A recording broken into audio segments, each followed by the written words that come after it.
And we're back, everybody. Between Two Wheels podcast. It is stage 19, episode 361. On today's show, stage 20 of the Tour de France. And Tadej has promised us that he would let the break go. Is he going to keep his word? After a bad day for Jonas on stage 19, would Remco smell blood in the water and attack? And would that attack be fruitful? Are we really going to listen to Lance Armstrong about whether Tadej should gift a stage of the Tour de France? And we have some KOM jersey drama. And will Tadej break Mark Cavendish's win record of the Tour de France? This is the 111th edition Tour de France, stage 20, Between Two Wheels podcast, episode 361, right now.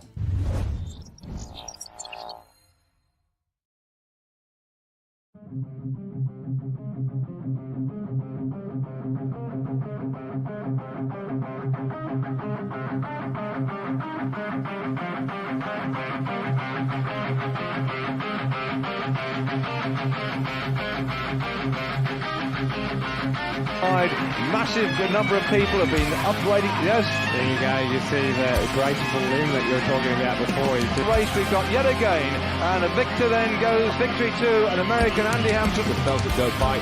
He looks at the Colombian rider. How are you doing? Straight past Santiago Botero, and he's coming up to Pantani.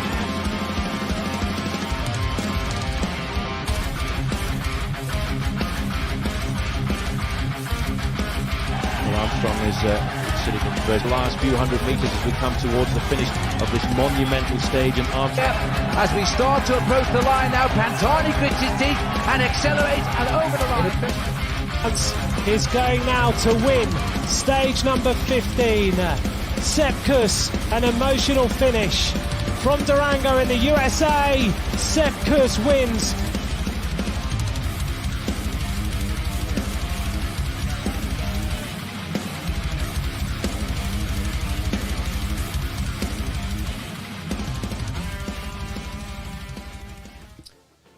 What a day for the tour. We've got today was stage 20, then tomorrow is stage 21, and then we are over for the 2024 Tour de France.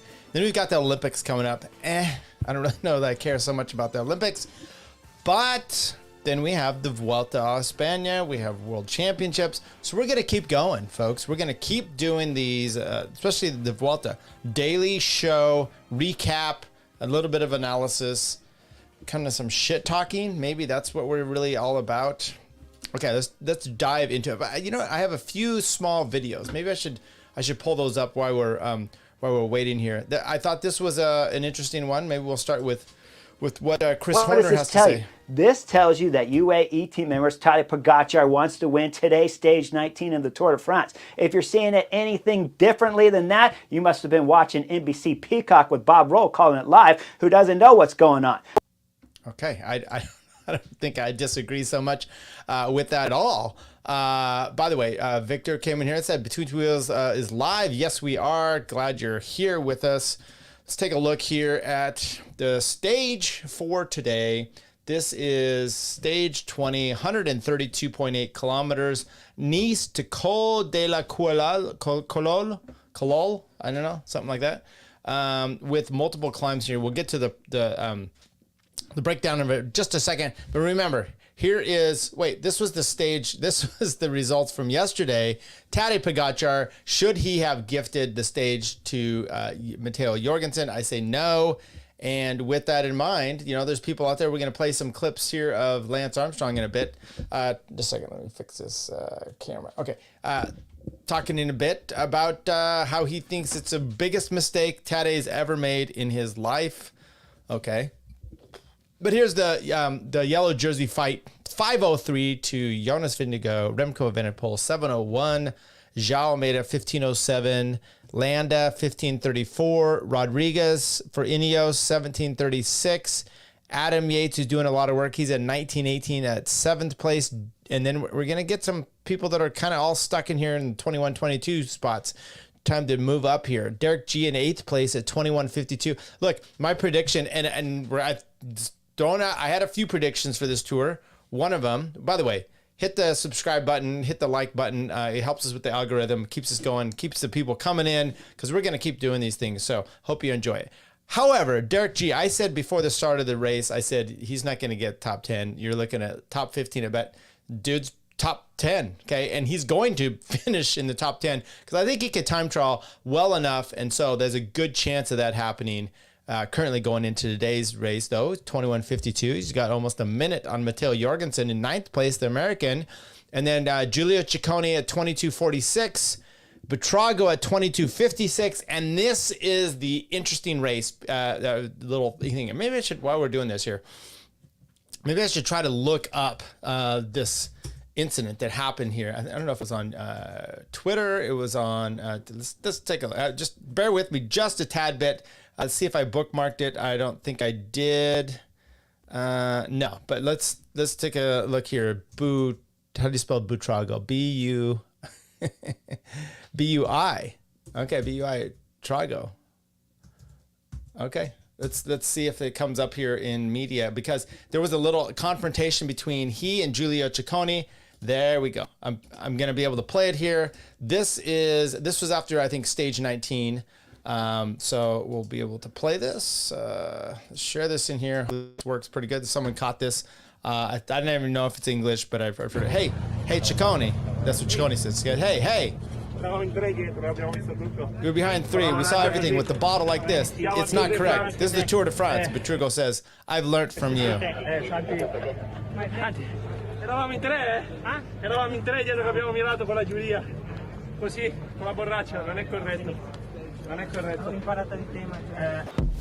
Okay, I don't know if Buitrago understands. Here's the deal.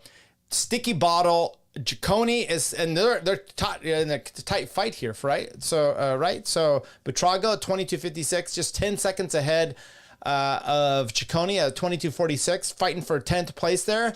And Ciccone's like, look, bitch, you grabbed the bottle. And with that, you were pulling on it like 3 times. We saw this happen. That was pretty egregious. And I was listening to Landon Rouge today, and they're like, this is why we need power files released. Yeah, it would be interesting to see. I wonder, but, as they stated, you're going to have a lot of climbers with a lot of 0 watts doing a lot of the nibbly thing that it did a few years ago. We grab the bottle. He's in a group chasing, and he grabs the bottle on a climb, and suddenly just disappears with the team car, holding on, flies way up the road. Now he was DQ'd totally, which he should have been. Okay, here's what the GC going into today. Biniam Girmay is going to win the green jersey. It's not even going to be a question. And Carapaz, 101-87 over Tadej, so it's not in the books yet. Jonas at 59, Jorgensen at 53, and that becomes another. Look, tempers are flaring. People are having issues. Evenepoel is winning the white jersey, not a problem. UAE in the team, but here is the stage today. Comes right out the Col de Bras, Cat 2 coming in at like 20-some kilometers. It has an early pitch, and by the way, this was picturesque today. Some switchbacks like you have never seen. You're talking about Alpe d'Huez. This was maybe more intense with switchbacks. A lot of switchbacks, gorgeous area, and it was on. It's Saturday of the Tour de France, the state. And by the way, I'm just going to throw this out there, which is, so far I've enjoyed the tour. I always talk about this, how it's a book, right? There's different chapters, and those chapters lead up to the end of the book. And are we going to enjoy it? Some of the chapters you just have to do, character development. It may not be exciting, but you need them to get to the end. And so far I've enjoyed it. But what I'm going to enjoy the most is this thing ends on a time trial, which means they can't do all the parade tomorrow. You're not going to have the stupid champagne out there, all the different combinations of possible pictures of everybody. We're not going to have that. We're not going to have that, and I'm going to love it. I'm going to love the fact that we're not going to be able to do this. So here's the stage today, up the Cat 2, and then they do the Trini Cat 1, which comes in at 60 kilometers in, but look at that. It starts over the top at 25, comes down to the climb about 35, 10 kilometers, and then boom, heads right about. It's all up and down. It's shark tooth all day, off the one, comes down 75, up to the Col de Colmaine, and then drops down, and then the last 15 or so kilometers up to the Col de Couillole. And that one is, we talked about the other day, pretty steady climb, but going to be pretty intense. And there's just another version of it, Nice. So, and by the way, gorgeous area. Tomorrow is fascinating because they're in Monaco, and then they go up the hill, over the top, boom, and drop down into Nice. Pretty fantastic. this shit hit the fan early on this one, and I would say this about Nielsen Palace EF. There have been some weird stuff that they do with their tactics, but they've got a stage win with Carapaz. Carapaz is now legitimately in the polka dot jersey, and they want to secure these points and maybe get him up the road. You start to see this in Grand Tours, which is near the end. The guys that are in the break all the time, they're in the break all the time because they're hungry. They're the strongest ones. They're kind of coming good. And I think Carapaz, he had this crash, before the tour, and that's what kind of set him back on his fitness. This guy's won a Grand Tour. He's been in the, in the podium at the Vuelta. He's almost won that one over Roglic, and he can ride a Grand Tour, no problem.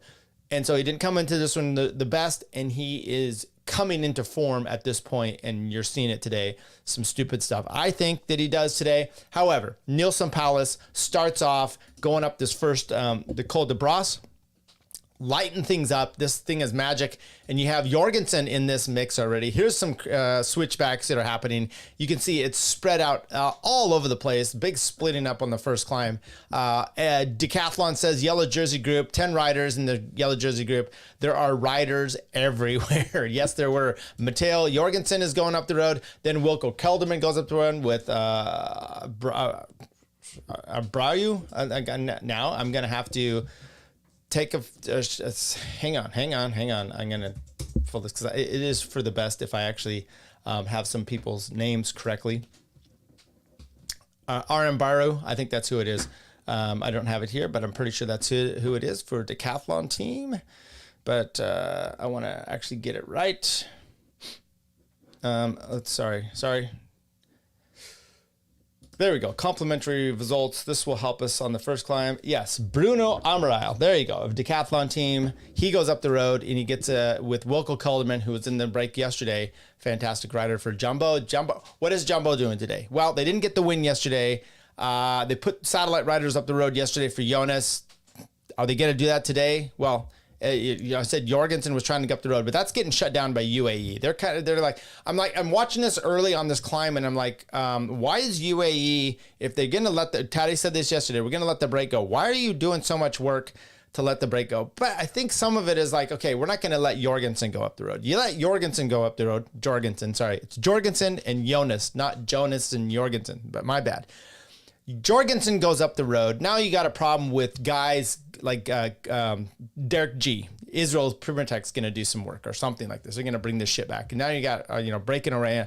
Or now maybe Adam Yates is worried about who's going up the road because his position is in jeopardy. So it's all kinds of problems. So UAE is just like, no, we're not going to let this. But we're going to let Enric Mas go.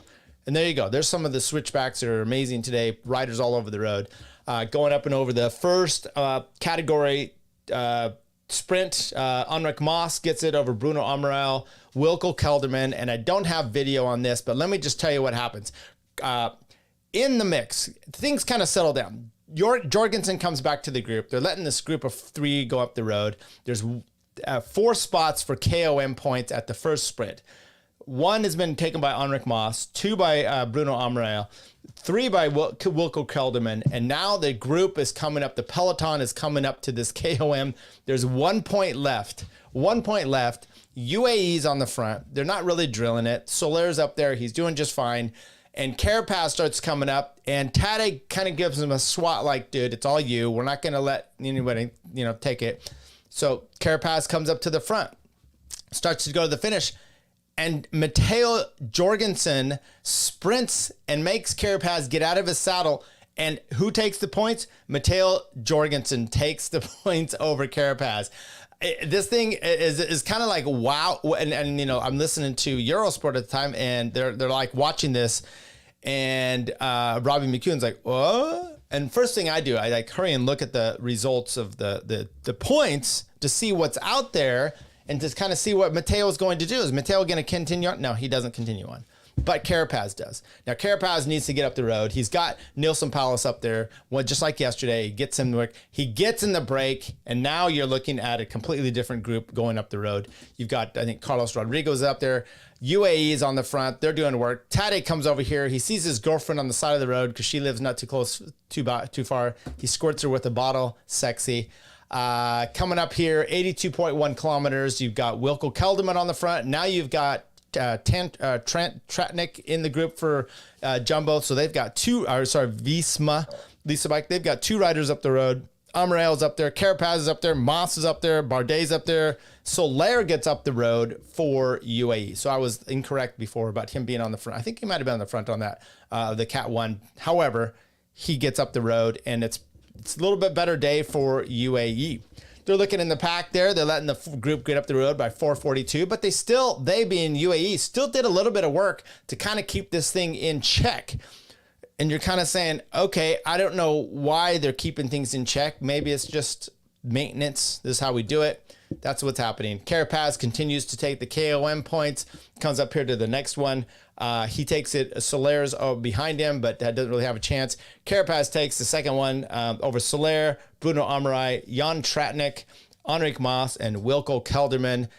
And behind, you've got now Soudal Quickstep on the front doing work. And when you start to see that, it's the break, got out to 4.5 or so. Now it's 4:18, 70 kilometers to go. You go, okay, I know what Remco is going to do here. Remco wants to put Jonas in trouble. We saw this at the end yesterday. I mean, Jonas is literally crying over the finish line. You could tell he was really depleted. There was a news story the day prior that he had been having, he was really tired. And so with this, Remco's like, look, I'm like, 2 minutes behind him. I'm good at the time trial. If I could get within maybe another minute or so, I might be able to put him out of his misery on the final day and move up to second place in my first Tour de France.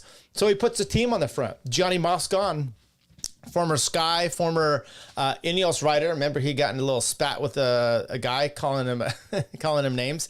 Got thrown out of the Tour once for throwing bottles at a guy in the feed zone at the neutral spot, I think. However, Johnny Moscon is doing some good work. 69.3 to go, 4:13 down. The yellow jersey comes over the top here of the KOM. We've got now 57.5. The group, this is the problem with this lead group, though. Now that it's about 4:20, they've been fishtailing in the realm of the 4-minute range, but you can see it right here. You've got Enric Mas on the front. You've got Tratnik. You've got Kelderman. And then there's a break back there. And then there's Soler and a few others. This group needed to coalesce and work together the whole way. They needed to work together the whole way until they legit get caught, okay? But there's some infighting, and I don't know what the deal is, but it didn't look so good. Meanwhile, Wout's back there. He had written a birthday note to his son. Good for him. 48.8 kilometers to go.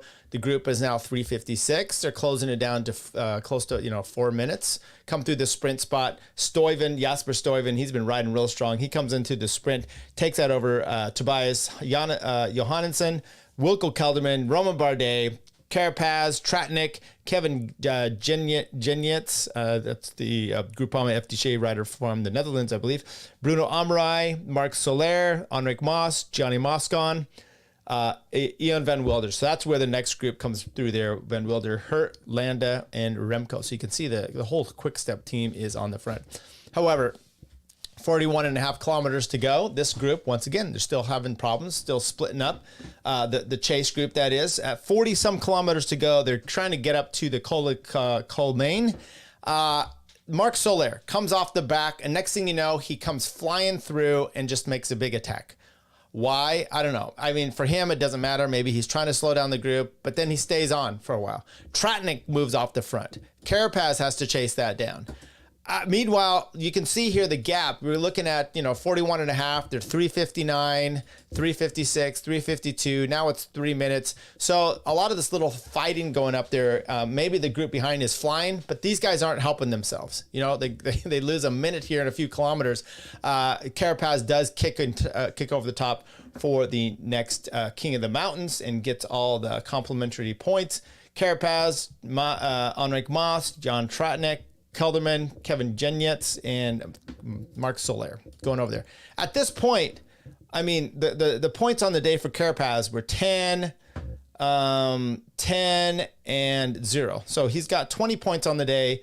Tadej has no points, and the points left are another 10, and I think just another 10, maybe 20 or so. I don't know. I think they're nope, just 10 at the finish climb there. So at this point, Carapaz has pretty much solidified himself for that nice little jumpsuit he's got with all the polka dots. Meanwhile, back there, Lotto Soudal's killing it down with Van Wilder. They still got Mikael Landa waiting in the wings. Gianni Moscon has already dipped out. 33.9 kilometers to go. The lead now is down to 248. Remember that last climb is about 15.8 kilometers. So the group is coming down. They're putting it. They have another 15 so K at 248. They have plenty of time to start wielding this thing at 18.1. They're going to start hitting that climb 250, just under 3 minutes into them. 15.5K to go. Marc Soler comes off the back here. You've also got decathlon Bruno Amaral is leaving it. Tratnik is up there. He's starting to have problems. Wilco Kelderman's on the wheel of Carapaz, but this group is starting to split up right away. On the back, though, you've got the riders here coming in. Van Wilder, Landa, and Remco. He's still got some riders with him. UAE still has Almeida. They still have Yates. They still have Pogacar. You've got Jonas there, pretty much isolated at this point, except for he does have Matteo Jorgensen in tow. 13.2, Carlos Rodriguez for the Ineos team has already split out the back. He had trouble up the first climb as well, so he's just had kind of a rough day. You know, look, we saw him last year. I kind of expected him to kind of come good in the last week. He showed the last year that he could do that. Just isn't his year. Just having a little bit of trouble. You know, last year he won coming down went over the Jouplan, and then he won that stage. And this year, not so much. Ineos, you know, they had the second place by Pidcock. But other than that, they haven't done much. Pidcock left the race. Okay, you know who wouldn't have left the race? Steve Cummings, their director. He would still be sitting in the car. He wouldn't have DNF'd. They kicked him out of the race. They didn't bring him along because last year you saw in the Netflix series that he had a beef with Pidcock. Why? Because he told Pidcock, you're going to ride for Carlos Rodriguez. He's our chosen one. And Pidcock said, screw you, and then drops Rodriguez for like just a few seconds the next day, but didn't do the work for him. Got, you know, more yelled at, looked like a piece of shit on the Netflix thing, and then the next day goes ahead and loses a bunch of time. However, up front, this is the problem with these two guys being Carlos Rodriguez, Romain Bardet, and Carapaz, okay? 11.5 kilometers, they're up by 222. You saw yesterday what happened when Tadej wants to fly. You get caught, okay? So this climb is very, very steady. These morons, I think that's what they are. They decide, you know what we're gonna do? We're gonna tie knives onto our hands and we're gonna fight up here. And I'd rather die and entertain you than try to get the stage win. All they really had to do, I mean, now granted, Bardet would have been dropped and should have been dropped, but these two, Carapaz and Enric Mas, they go through a hissy fit of attacking each other over and over. And they can't get rid of each other. And it's pretty stellar how good they're going. 11.4, the break is now down to 219, but they're still doing it. Romain Bardet is now at the back, 10.7. He says, waves goodbye. The break's down now to the gap down to 209. 8.6, it's now down to 152. Once again, these two guys up front are attacking each other rather than just roll. Let's take it all the way to the last kilometer. It goes uphill all the way to the finish. Let's take it there and then kind of see what happens, right? Now, maybe Enric Mas is like, you're going to beat me in a sprint. Why am I taking you there? Because you guys aren't going to get there unless you work together. That's the only way it's really happening. 152 at 8.6 to go.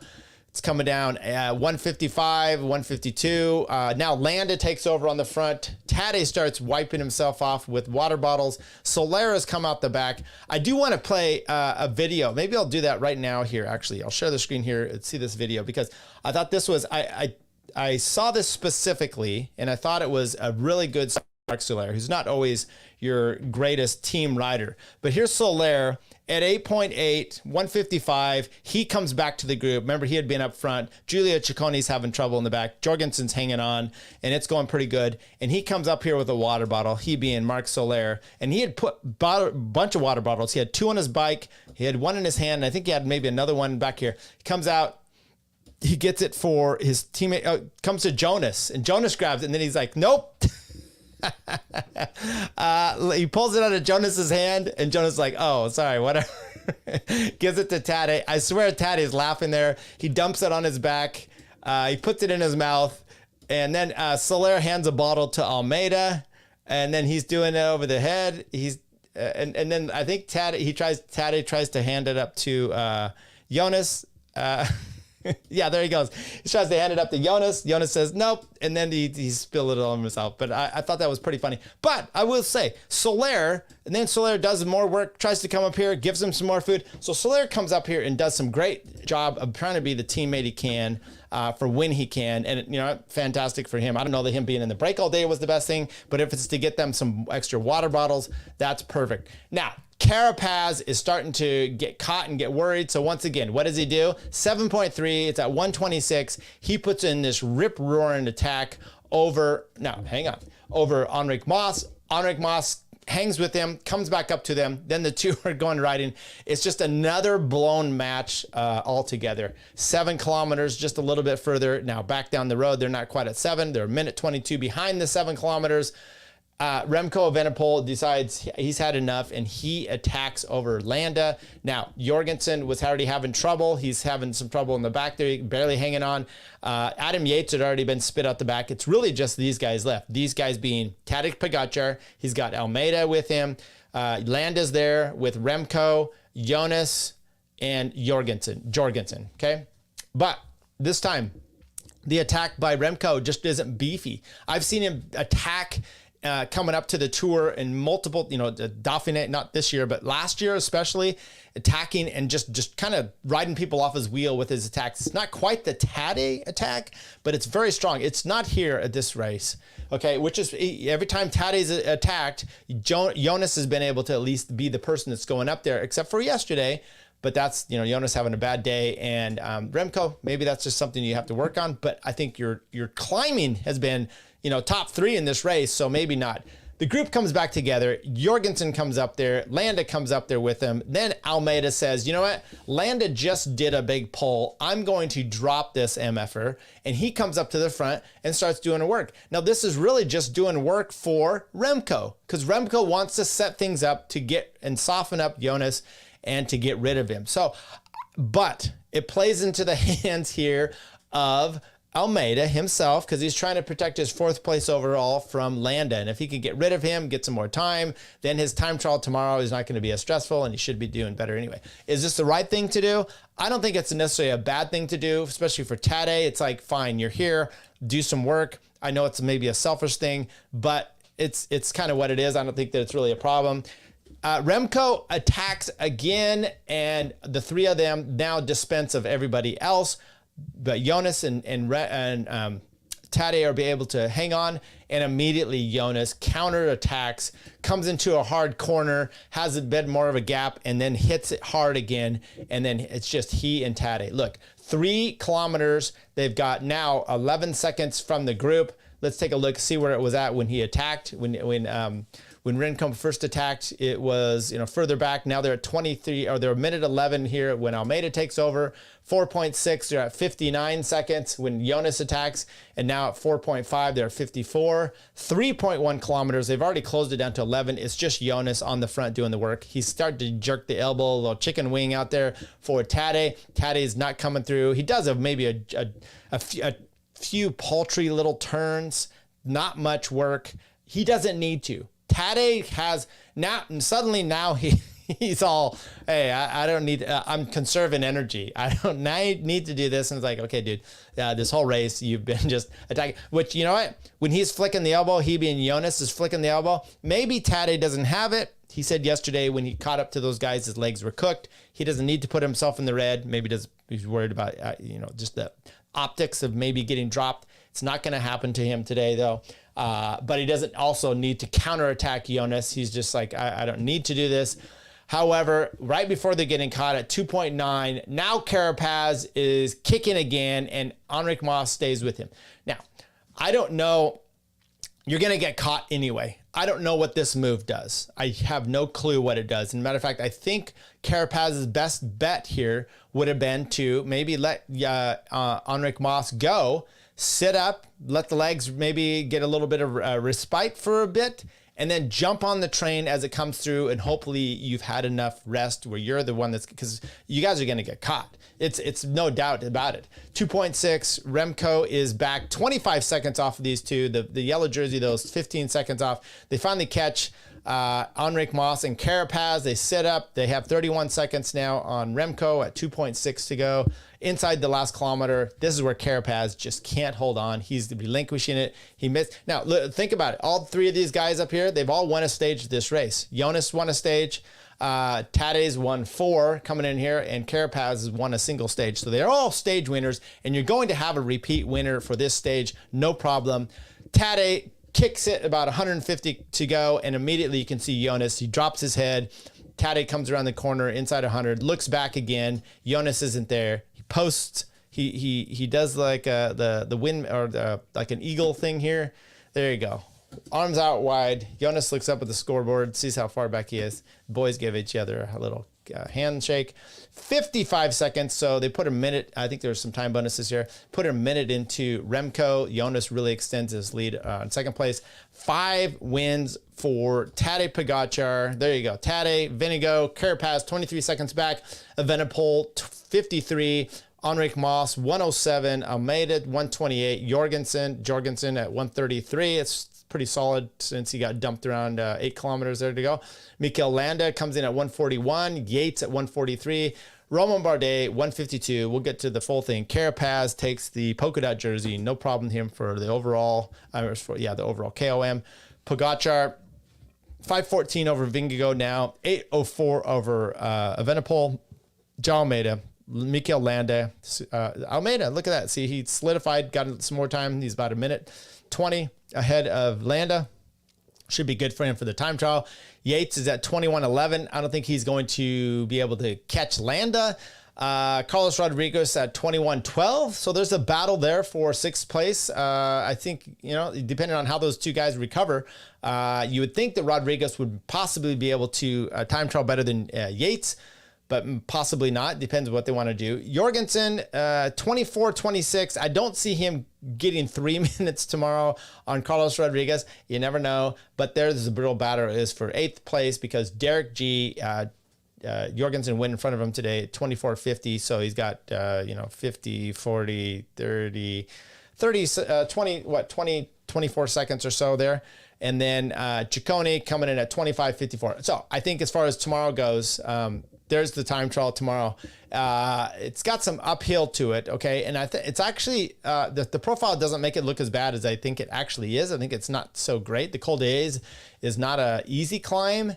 And so I think it's actually going to be more detrimental than it possibly appears. But it's a total of 33.7 kilometers.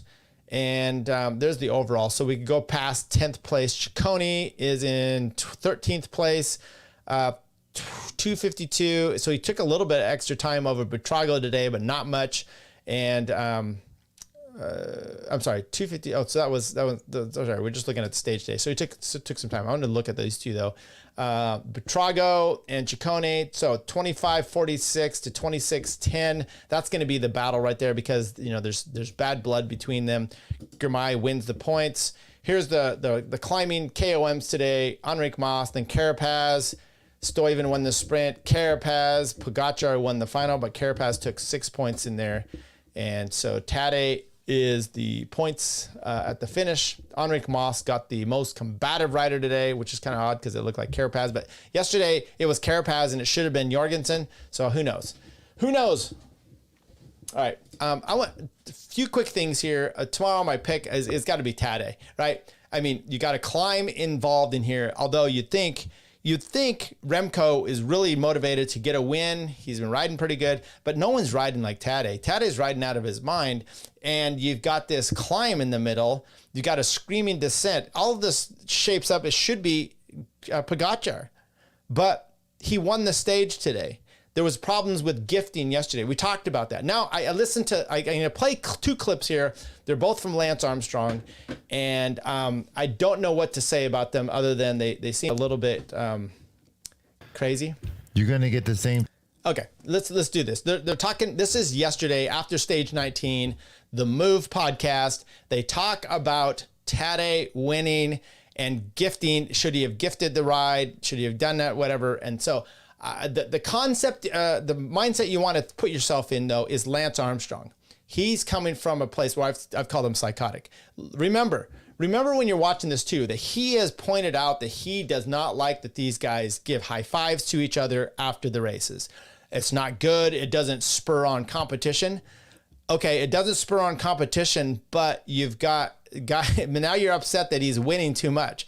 So is he nice? And is he friends with these guys you don't like? And now, but yet he's winning. So it's all in the mindset of Lance, and he's a little odd, but here you go. You're going to get the same time whether you win the stage or not. He's going to drop those guys. It's about stage 19. I just don't see. I don't see the point. Right. Well, let me make this really simple for you. All right, your view on this has not changed in 20 years. Nope. 25 years. Hasn't changed. No. And as much as I love Johan, his view on this also has not changed in 20 or 25 years. All right. Now, here's my opinion. My view has changed. I've been in that position. I have said to myself, hey, it's a bike race. We had a start line. We had a finish line. I got numbers on my back. I want to win a stage. Maybe even down to maybe there's financial incentives for winning stages. Hey, this is paper.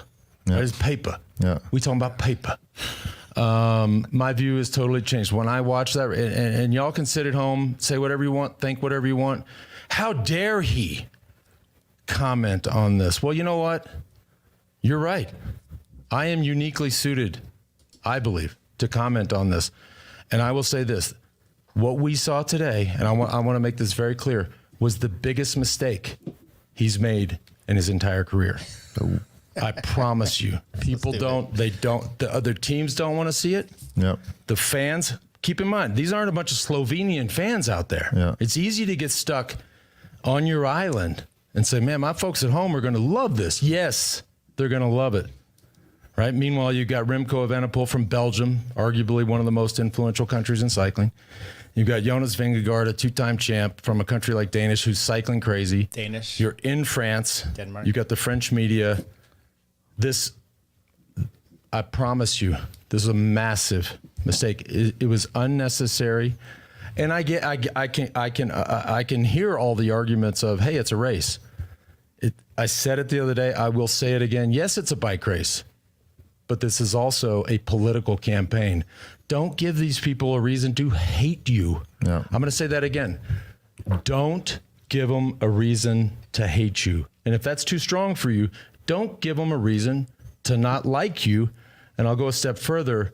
And this is the most important part. Don't give them a reason to question you. Mm-hmm. I don't know. I don't know. I kind of don't want to know. And I do not have a soapbox to stand on when it comes to anything like that. Like what? Just don't give them a reason to question your greatness. And he did today. Biggest mistake of his career. Okay, and I had said that kind of yesterday. Now, I have a lot of problems with Lance's statement there. One, he's contradictory all the time. He then later goes on to say that there's some people that were watching it. They were thrilled that Tadej done this. So fans, right? Just your common fans. People loved it when Lance did this, okay? Other people didn't, right? But remember, this is coming from Lance, who's I think a self-avowed, I don't know if he would say it, but he's a psychopath. He chased down someone that was calling out people for doping, right? He chases them down, screams at him until he comes out of the break. This is the kind of person he is, okay? So Tadej's chasing people down and winning. Now, it's also, just remember, so that's kind of that perception there. Now, I have one more video I want to play. It's same thing. It's from Lance. Same idea. A little bit later on, and he kind of glossed over. I'm going to share something I've never shared before to the entire world. Maybe Johan knows this story. We're in the 2000 tour, and everybody at this point in 2024, you know who I work. Let me just finish my point. Sorry, which was, I mentioned this yesterday, which is if Tadej's not clean, you are putting a big bullseye on your back by doing these kind of things. I tend to think he's clean. Now, Lance tries to skirt around this. He doesn't want to talk about, if you just be open and say, hey, yeah, this is just shit. Now, what's so interesting, I did the doping. I did this, and now I'm, kind of worried. Are you worried? Because you made those comments there that he was saying that. But you're a different kind of person. You really rub people wrong. remember, he's buddies with these people that he beats afterwards. They shake hands, which Lance doesn't like because he's a psychopath, because you can't do this. We had to hate him so that I could really, yeah, you had to hate them. So none of these things work when he tries to make them all. Now he's talking about how you should be nice, but you don't want them to do that. So the mental gymnastics he's got to go through is somewhat painful. But let's keep going. Worked with and who trained me, and it was the highly, probably the most controversial trainer of all time, Michele Ferrari. Had his faults, but brilliant, right? Year 2000, we go up at the comp. Yeah, he had his faults. Hey, look into Michele Ferrari. I ride away from Pantani and Ulrich. I win by 4 minutes, beat them by 4 minutes. I get in the team bus afterwards, and I see a text message on my phone. It says, huge mistake. Really? He wasn't talking about tactics. Yeah. He wasn't talking about race fatigue. He wasn't talking about, he said, huge mistake. And that's it, right? And whether or not y'all want to hear this, I don't know. I don't really care. It was a huge mistake. Okay, they're not the same kind of mistake, unless Tadej is doping, because then you do bring attention to yourself. Michele Ferrari is telling Lance huge mistake because he's like, look, there's no way your body type should be beating these Pantani. You should not be beating Pantani, who's also on drugs, with his teeny little body climbing the way you do. That's not possible, Lance. We know it's not possible. It's jet fuel that you're taking. Stop doing this. So I just thought that was fascinating, because it seems about it's up there with Lance on most of the stuff, which is kind of stupid. Okay, so I think that's where we're going to end it for today, because we've got the tour coming up tomorrow, stage 21. I mean, how do you really go? You're going to have some battles here, right? You're going to have the battles between trying to get guys up there. We've just walked through that. 9th and 8th. Derek G and Jorgensen, that's the big one. Possibly Carlos Rodriguez. I mean, but I just don't. You're not going to have Remco pop into Jonas's spot. Jonas isn't going to pop into first. Almeida's not going to make his way up there. I don't think Landa is going to make. So the only one you really have is Buitrago and Ciccone and Derek G and Jorgensen. And then you have who is going to win this thing. It's going to be Tadej. Why not? 6 Tour de France wins. And then he'll get, 6 Tour de France stage wins. And then he has 16, I think. And he's what, 25, 26? Watch out, Mark Cavendish. It's going to be trouble. Thanks for live streaming with Tyler Yonke, Between Two Wheels podcast. Thank you, everybody. Check out the show. Make sure you like and subscribe. And we will see you tomorrow for the end. Froome now, he goes on the offensive. He goes on the attack over the top of this final climb. And nobody at the moment can go with him.